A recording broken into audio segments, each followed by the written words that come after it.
Right. Shilpa Ravichandra Reddy గారు, ఒక మాజీ ముఖ్యమంత్రి విషయంలో జైల్లో ఉన్నటువంటి జైలు అధికారులు, పోలీసులు వ్యవహరించిన తీరుపైన ఏమంటారు? చంద్రబాబు కనుసన్నల్లోనే ఈ వ్యవహారం అంతా జరిగిందా? ఎందుకంటే జగన్మోహన్ రెడ్డి గారు బయటకు వచ్చి చెప్పేంత వరకు కూడా ఎవరికీ ఈ విషయం తెలియదు. ఒక మాజీ ముఖ్యమంత్రి విషయంలో పోలీసులు వ్యవహరిస్తున్న తీరు ఏం చెప్తారు? నమస్కారం అన్న. 100% ఇది చంద్రబాబు నాయుడు గారు కన్సర్న్లోనే జరిగిందని చెప్పడంలో ఎటువంటి సందేహం లేదు. ఎందుకంటే ఒక ముఖ్యమంత్రి స్థాయి వ్యక్తి రాష్ట్రంలో ఉన్నటువంటి సమస్యల మీద వీడియో కాన్ఫరెన్స్ పెట్టడం చూసాము, లేకపోతే లా అండ్ ఆర్డర్ సమస్యల మీద వీడియో కాన్ఫరెన్స్ పెట్టడం చూసామేమో కానీ ఒక ప్రతిపక్ష నేత పర్యటన కోసం వీడియో కాన్ఫరెన్స్లు పెట్టేసి సిఐ లాంటి స్థాయి ఉన్నటువంటి ఆఫీసర్లతో కూడా మాట్లాడడం జరుగుతుందంటే అంటే ఏ స్థాయికి ఆయన దిగజారిపోయినారో ఒకసారి ఆలోచించు. 1600 మంది పోలీసులతో వర్చువల్ మీటింగ్, ఇది చరిత్రలో లేదు ఎప్పుడు. మొత్తం అన్ని స్టేషన్లకు సంబంధించిన వాళ్ళతో వర్చువల్ మీటింగ్.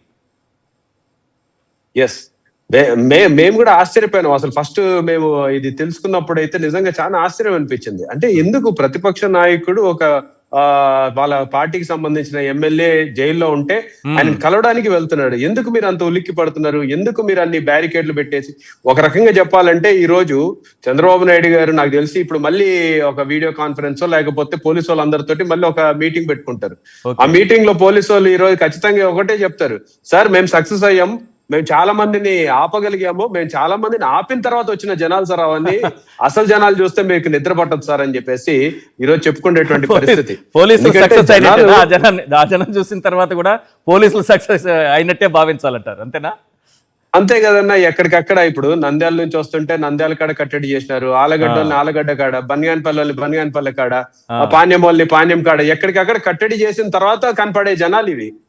ఇంకా అందరు కలిసి వచ్చిందంటే జగన్ అన్నని రిసీవ్ చేసుకొని ఉంటే అసలు పరిస్థితి అసలు అంటే చంద్రబాబు నాయుడు గారు అయితే ఇంకా మళ్ళీ నిద్రపోను కూడా నిద్రపోలేరు. కాబట్టి ఆ ఫ్రస్ట్రేషన్ లో నాకు తెలిసి ఆ జనాల్ని చూసిన ఫ్రస్ట్రేషన్ లోనే ముఖ్యమంత్రి గారిని ఎలాగైనా అవమానించాలి, ప్రజల్ని రానీయకుండా చేయలేకపోయినాం, రానీయకుండా చేసి అవమానిద్దాం అనుకున్నారు.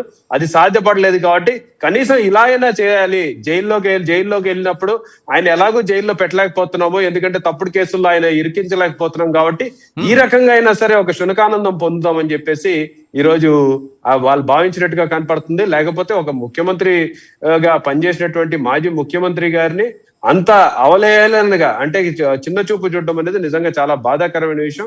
ఖచ్చితంగా దీనిపైన యాక్షన్ తీసుకోవాల్సిందని చెప్పేసి దీని మీద మనం అందరం కూడా ఒక సుమోటో కేసుగా జ్యుడిషియరీ కూడా తీసుకోవాలని చెప్పేసి నేను కోరుకుంటున్నాను. ఎందుకు డీజీపీ గారే దీనిపైన విచారణ జరపాల్సినటువంటి అవసరం కూడా ఉంటుంది కదా. యాక్చువల్లీ ఒక మాజీ ముఖ్యమంత్రి గ్రిల్స్ అవతల నిలబెట్టి ఫోటోలు తీసి మీరు చెప్పినట్టు అదో రకమైన ఆనందం పొంది ఒక శాడిజంతో దాన్ని ఎవరికైనా పంపాలనుకున్నారో వాళ్ళే ఉంచుకుంటారో, పంపితే రహస్యంగా పంపాల్సిందే, అధికారికంగా పంపలేరు. మరి ఏంగా ఇప్పుడు డీజీపీ గారితో చేస్తున్నారంటే చంద్రబాబు నాయుడు గారు సొంతంగా చేసుకున్నట్టు, తన మీద తాను ఎంక్వైరీ చేసుకున్నట్టు ఉంటది.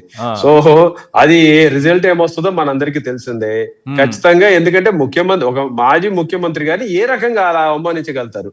ఎక్కడ ఉంది మీ రూల్ పొజిషన్ ఏంటి? మీరు అసలు ఒకవేళ రూల్ పొజిషన్ చూపిమనండి, లేకపోతే ఖచ్చితంగా యాక్షన్ తీసుకోమని చెప్పి. సాధారణంగా ఏం జరుగుతుంది జైల్లో ములాఖత్కి వెళ్ళినప్పుడు?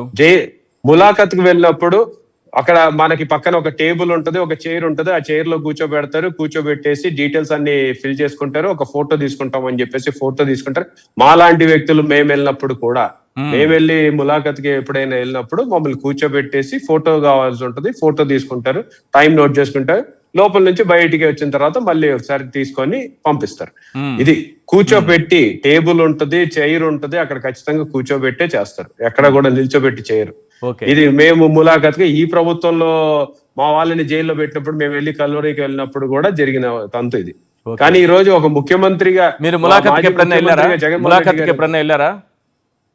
తప్పదు కదన్నా. నాకు తెలిసి ఈ రాష్ట్రంలో ఉన్న 175 నియోజకవర్గాలకు సంబంధించిన ఇన్ఛార్జీలు తప్పకుండా ములాఖతులకు పోవాల్సిన పరిస్థితే. ఎందుకంటే తప్పుడు కేసులు అట్లా పెడుతున్నారు, మన వాళ్ళు లోపల ఉన్నప్పుడు మనం చూడడానికి ఖచ్చితంగా పోవాల్సి వస్తుంది. పోయినప్పుడు ఇట్లా గ్రిల్స్ అంటే అది ఎలా ఉండాలంటే, జైలులో ఉన్నప్పుడు ఊచలు సినిమా పోస్టర్లు కనిపిస్తూ ఉంటాయి కదా, ఇట్లా పట్టుకొని పోస్టర్ లాగా కనిపించాలనే ఉద్దేశంతోనే ఆయన్ని ఆ ఊచలకు అవతల నిలబెట్టి ఫోటో తీశారనుకోవాలా?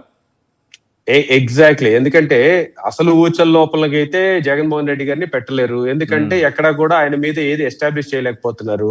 సో కనీసం ఈ రకంగా అయినా సరే ఒక ఊచల వెనకలు ఉన్నారు అన్న ఒక ఫోటోని చూసన్నా సరే దాంట్లో ఏముంది ఆనందం ఏముంది, దాంట్లో ఆనందం ఏముంది? ఆ ఊచల్లో ఉన్నటువంటి దాన్నే కదా మనం శునకానందం అంటాం, లేకపోతే సైడిజం అంటాం.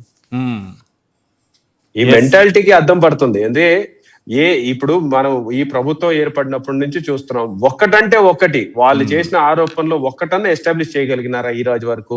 జగన్మోహన్ రెడ్డి గారి మీద ఎప్పుడు బురద జల్లడమే తప్పితే ఎక్కడైనా సరే, ఈ రోజు వాళ్ళ అధికారంలోకి వచ్చి 2 సంవత్సరాలు అయింది, గతంలో వాళ్ళు చేసిన ఆరోపణలో ఒక్కటన్నా ప్రూవ్ చేసుకోగలిగినారా? సో వాళ్ళకి క్లియర్ కట్ గా ఒక అండర్స్టాండింగ్ వచ్చేసారు, జగన్మోహన్ రెడ్డి గారిని జైల్లో పెట్టలేము, ఎందుకంటే ఆయన ఏ తప్పులు చేయలేదు కాబట్టి ఎక్కడా కూడా మనము పెట్టలేము, కాబట్టి ఈ రకంగా అన్నా సరే మనం ఆనందం పొందుతాం అని చెప్పేసి ఒక ఆలోచనతోటి ఒక సాడిస్టిక్ ప్లెజర్ కోసం చేసినట్టుగా కనపడుతుంది. ఇది లీగల్ గా ప్రొసీడ్ అవ్వాల్సినటువంటి అవసరం ఉందనుకుంటున్నారా ఖచ్చితంగా? 100% ప్రొసీడ్ అవ్వాలండి ఇది. ఎందుకంటే it's not a small thing. ఏదో జగన్మోహన్ రెడ్డి గారు చాలా లైట్ గా తీసుకున్నారు కానీ మామూలుగా అయితే ఒక మాజీ ముఖ్యమంత్రి, దట్ ప్రోటోకాల్, ఆ ప్రోటోకాల్ మామూలుగా ఇప్పుడు ఒక మాజీ ఎమ్మెల్యేలు పోతేనే మాకిచ్చే గౌరవంలో మాజీ ముఖ్యమంత్రిగా వెళ్తే ఆయనకి లేదని 100% ఇట్స్ వయలేషన్ ఆఫ్ ప్రోటోకాల్. దాని మీద ఖచ్చితంగా యాక్షన్ తీసుకోవాల్సినటువంటి ఖచ్చితంగా యాక్షన్ తీసుకోవాల్సి ఉంటుంది. రైట్.